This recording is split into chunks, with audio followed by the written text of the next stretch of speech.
Okay, so in today's video, I want to talk about Funcom, and if they actually care about the community that plays their games. We're mostly going to be focusing on Conan Exiles, naturally, since that's what I make content for. And my consensus is that, well, and I'm sure a lot of you feel this way, that Funcom really just only cares about money. Now, there's nothing wrong with money when you're a game developer, and, you know, that's usually the goal. You want to put out a game to make money. But good developers want to make a game that pulls more people in, because the more people it pulls in, the more people it keeps around. Those people, those gamers in the community, become referral links for other people, and then that company ends up making more money because they're keeping the player base happy. Many of you may agree that Funcom has done a terrible job keeping the community happy with their game. The most recent game that Funcom has published that they sourced to a developer called Mighty Kingdom, I think, was for a Conan Chop Chop. But we're probably gonna get Conan Chop Chop just to give it a test run, because I feel like, you know, just to be fair to that and give it a little test run. But if we're being honest, we can probably already tell that game was just to pull in more money. The game netted, I think, around $90,000 currently. But anyways, the first thing we're going to open with is something I have opened with in my previous rant videos. If you have never watched those and maybe you're interested, there is a playlist for them, and I probably will end up doing more of them. I have fun doing them. I have fun sharing my opinions with all of you. But the screenshot we're going to discuss first is the one I have touched on before, which says, "Greetings, Exiles. Conan had a year of solid growth in 2021. TLDR, we need to reduce the number of official PC and PlayStation servers." I'm going to assume PlayStation's not doing as well either, same as PC's not doing fantastic either. Anyways, we're gonna dive into we're gonna focus more on the PC side of things. That's where Conan started. That's where I play Conan, and that's what's relevant to me, since I don't have all the statistics necessarily for the console player base. But right here, we're looking at the Steam charts for the game. This game came out in January, the end of January and February 2017, right here, and you can see it had a decent reaction to its release, and you can see how fast these numbers dropped. Now, I will say good on Funcom here. They actually did bring the average player base up, and this is most likely due to the fact of the PvP rework, the combat system, which was updated in 2018, because if you see 2018, it slowly started to pick up that year. And ever since then, it has kept, you know, a player base, for the most part, a stagnant player base, mind you, not, to me, a solid growth player base. I don't see it climbing a hill right now, personally. And the stats show that. If you want to look at a game that has had actual solid growth, you can look at Rust. If I scroll down, you can see how the peak players have drastically climbed over the years on Rust. Mind you, Rust is a game that came out in 2013 and was in early access until 2018. Game companies can learn a lot about Rust, and they've done great, and they've had a great model, and their game continues to grow and hold a pretty big population. That's good growth. The reason I made the little joke at the beginning, GreedCom, it seems to me that, you know, Funcom personally cares more about the revenue. The reason I touch on that is when Conan released, as you saw, the initial influx of players that did not stick around, as you see with February 2017. When this game first came out, the combat system was terrible. So people that were excited for a game that was supposed to be close quarters, melee, PvP, it was wonky. It was terrible. The fact that you released a game in that state with that sort of PvP mechanics is odd.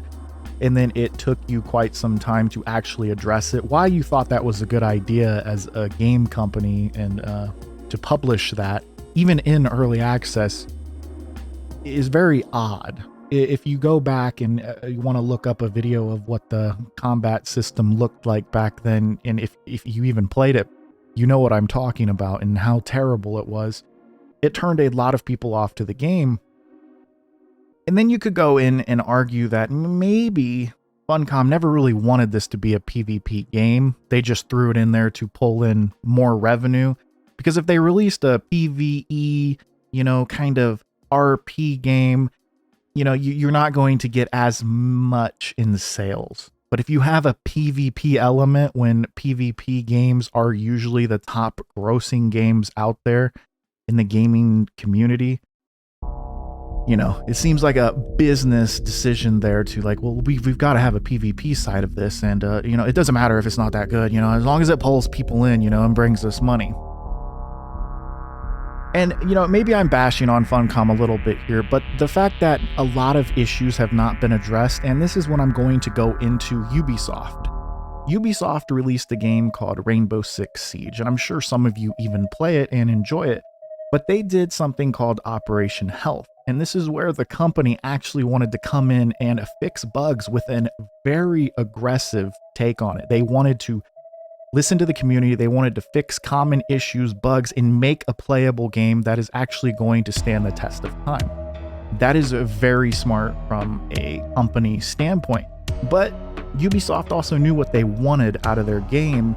They wanted it to be very PvP oriented, realistic. They wanted it to be, something for competitive play for people that enjoy this more realistic gameplay in a PvP scenario. But the fact that Ubisoft did that shows that as a company, because Ubisoft is a big company who's been around for a long time, they know what they're doing.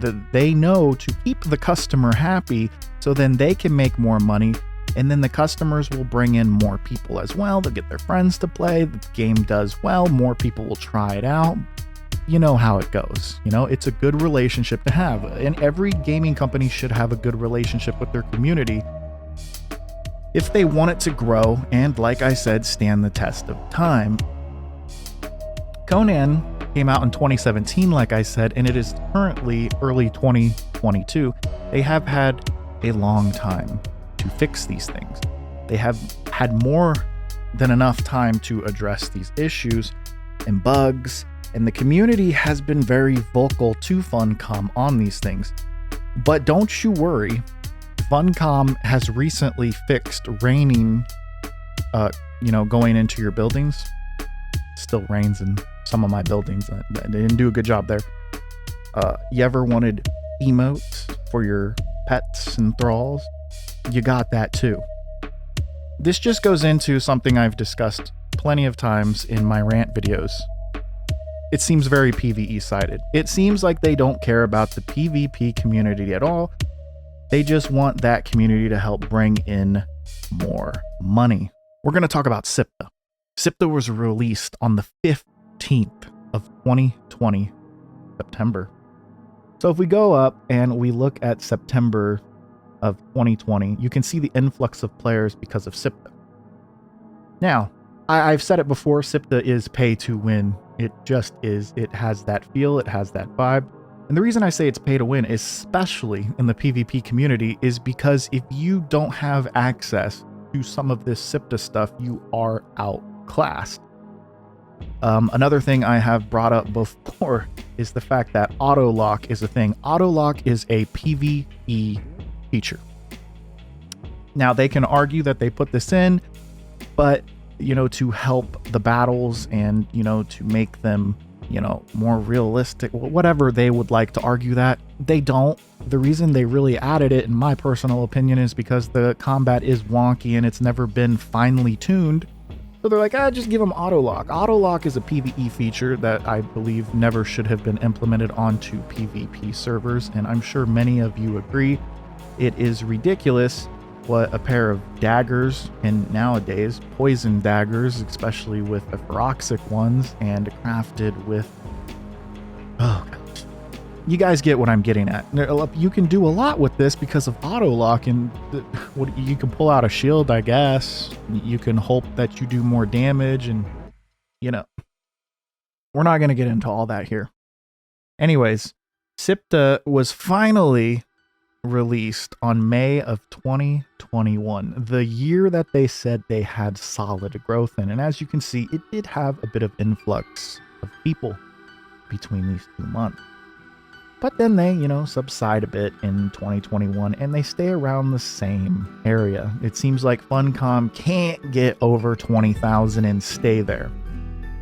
But when you look at games like Rust, who are just doing great, even Ark, when you look at Ark's got a good player base. It's not what it used to be in the feel department for me. I've played Ark since it came out.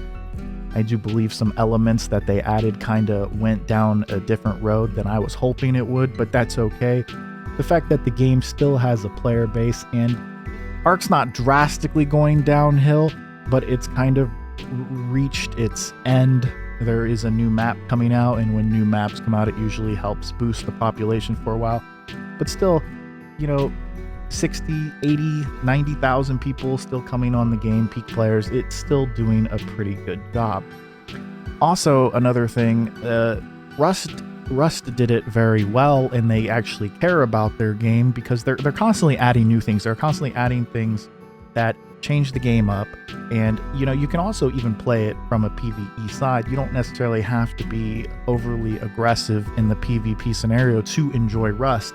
While it is going to be a brutal experience, and it can be a very frustrating game because of the learning curve, you can still get on there and have fun and mess around and usually have some laughs and get into some shenanigans, and that's a good thing. It keeps people coming back. If people want to get good at the game, they can take the time, learn the recoil, weapons, how to get things done.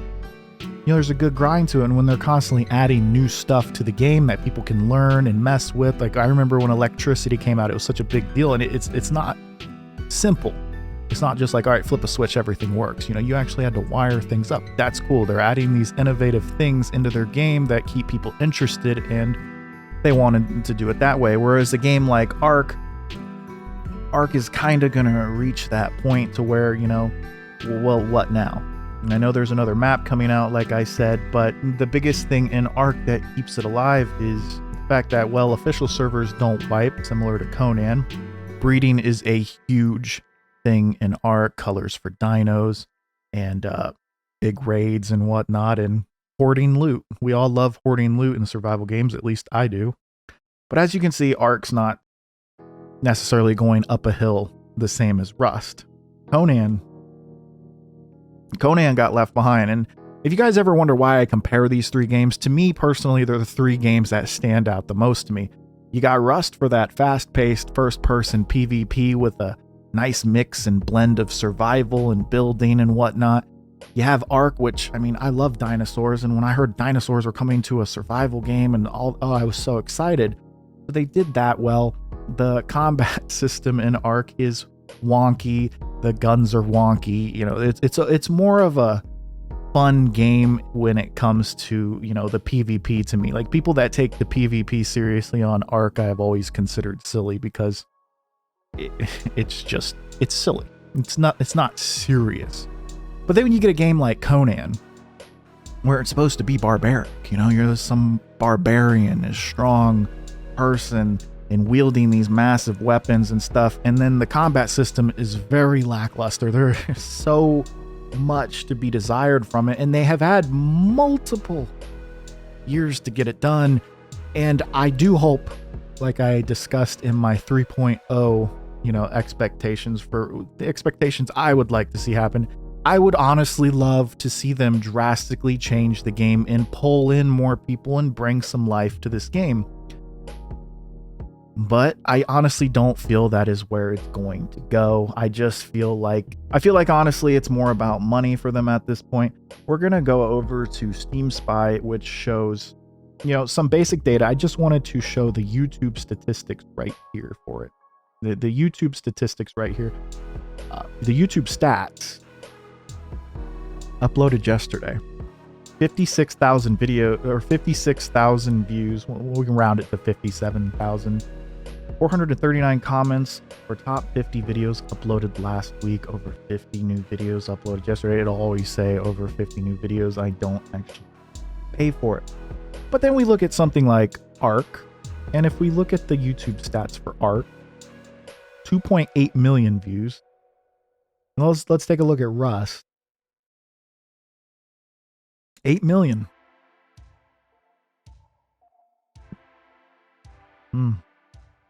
Now, if we look at this, take these stats with a grain of salt. They're not the best, but you know, an idea. Okay, 2.3 million units sold is pretty good, and I don't know if any of you are aware of this. Conan Exiles is Funcom's biggest release. It's the one that's made the most money. So when you hear that, when I hear that, I'm like, this is why they continue to keep it, you know, somewhat up to date, release DLCs, and give more towards the community, PvE community, I mean, and, you know, try to keep the game alive so then they can pull in more revenue from it. Smart, it's a business, but you'd think you would take some time to properly balance your game and make both sides, PvP and PvE, more balanced. Don't even get me started on the unofficial scene for RP servers and the titles and some of the stuff you people get into. That's something else. It's not my cup of tea. We're not going to talk about that here. That is just something else. I'm not gonna try to step on any toes here. Just damn. Okay. But anyways, when you look at these statistics right here, and then you look at Ark. So why is Conan suffering? Why? Well, it's Funcom. At the end of the day, it's Funcom's fault. And that's just how it is. You are the parent of this product that you put out there. That is your child. You did not take care of it properly, and now it's suffering. It's basically on life support, has a bad drug habit or something like that. You didn't do great parenting. You let the game run rampant. I hope that the update that's going to come out 3.0, I hope it just tears this video of mine apart and proves me wrong and actually says, wow, they actually do care about the community. But like I said, my consensus right now, they don't care about the community, especially the PvP side of the community. They just don't care. There are issues that ruin our experience, things that need to be addressed and don't get addressed. And you would think, you know, you could, you know, take care of these things. You know, you should want to keep your player base happy. Now, I understand it can sometimes be difficult to keep everyone happy, and some people have I know it can be very difficult to keep a community happy for your game, and some people have some over-the-top suggestions of things they want changed and stuff like that. But I'm talking about common things, similar to what Operation Health did for Rainbow Six Siege, that I feel Funcom should address. Meshing is a big deal, and meshing is also not Funcom's fault as well, same for as it was not Ark's fault. They both run on Unreal Engine, and unless they decided to spend the money and time to create their own engine and fine-tune it properly, fixing meshing is not an easy fix. So that's why I've always, you know, when people were always complaining about people meshing in Ark, I felt bad, because at the same time, you know, it's easier to use an engine that's already out there to help develop your game. A lot of games do this, but when you have a survival game and then people find these exploits, they're not an easy fix. It's not like you can just go into the engine and be like, all right, we're going to delete this, we're going to remove this, and change this number to that, and no more meshing. Funny thing, I've never been meshed in Rust. I don't even know if meshing exists in Rust. I know they run on the Unity engine, but I've never really heard huge reports of crazy hackers just teleporting inside your base or teleporting and taking all your stuff out of your base without even a sign that they were there. So you got that too. So I just think, you know, honestly, some of these companies could learn from Ark, but especially what Rust has done. Rust has listened to the community a lot. Rust has kept the game fresh. Rust also does wipes regularly. There is no such thing as a server out there that has never wiped for the official side of Rust. I'm sure there's some unofficial servers that don't wipe, but wiping is a common thing in Rust, and people like that grind. It keeps everything fresh. It's something Escape from Tarkov does with their seasons or whatnot, how they have wipes every so often, so no one is just hoarding everything, and everyone has an equal playing field despite experience. You can't get rid of someone's experience in the game. They know what they're going to do, but it keeps things fresh, and you want that for your game. You want to keep your community happy. I will never not say this. It's the same thing with anything you do in life. If you have an audience, if you have a community, if you have people that enjoy your content, you want to put things out there that are going to engage your community in, what it is you're trying to sell to them. That's just what you're going to do. So I'm a little confused at what Funcom is trying to do with their game at this point. Statistically, it holds some pop, not on the PvP side of things for PC. I guess on Xbox it's doing great. I don't know the statistics on Xbox. I didn't really even try to look for them. I don't care, because unless you're telling me there's like 100,000 people on Xbox playing the game all the time, that'd be some solid growth, and I'd be like, oh, well, I mean, I understand why you would say that, but to me, solid growth would contain all platforms you have released your game on and actually be in an uptrend. And according to the Steam charts, your game is not in an uptrend. It's just kind of stagnant. It's kind of just there. It's the same regulars who have been playing the game. You get some new players that play it for like 10, 20 hours. Even here, you can see the playtime total. I'll highlight it for you. It's kind of small. 121 hours with a median of 28. You can even see over here the playtime average here is 369 with 127 median. That's not a lot. That's not a lot of hours if you're releasing a survival game. Survival games you want people to dedicate time to. So does Funcom actually care about the community that plays its games, or do they just care about money? There is one last thing I'm going to touch on, and that's Conan Chop Chop. If you look into the publisher of this game that they got to make this game, those are the previous games that they have released, and then Conan Chop Chop, I think I have the stats for it. If we just take a look at Conan Chop Chop and take this with a grain of salt, they've sold 10,000 units and made a gross revenue of $90,000. It's not a lot of money in the terms to, Funcom, but Funcom owns the Conan name, so anytime they can use it to make a buck, it seems like they're going to do that. Their cash cow has been, Conan Exiles, with being the game that has made them the most money. So you'll probably see some updates to keep people around and interested. You'll probably see more DLC that they can pull out, and I don't know. From what I read, from what I see, it just seems to me that, Funcom isn't about fun. Funcom is about money, so they could change their name to Greedcom and it would be more fitting, and at least they would be transparent with us and we would have some honesty. But these are just some thoughts and a little bit of, information for you guys if you're even interested in this. And I'd love to hear your comments and opinions. I know some of you have already shared them with me about what you think of Funcom, and I do enjoy always hearing what you guys have to say. If you guys have any kind of videos you would want me to make, maybe some ideas, feel free to do that. But this is something I wanted to discuss. It's something that goes through my head quite a bit. And after looking through the stats and whatnot, it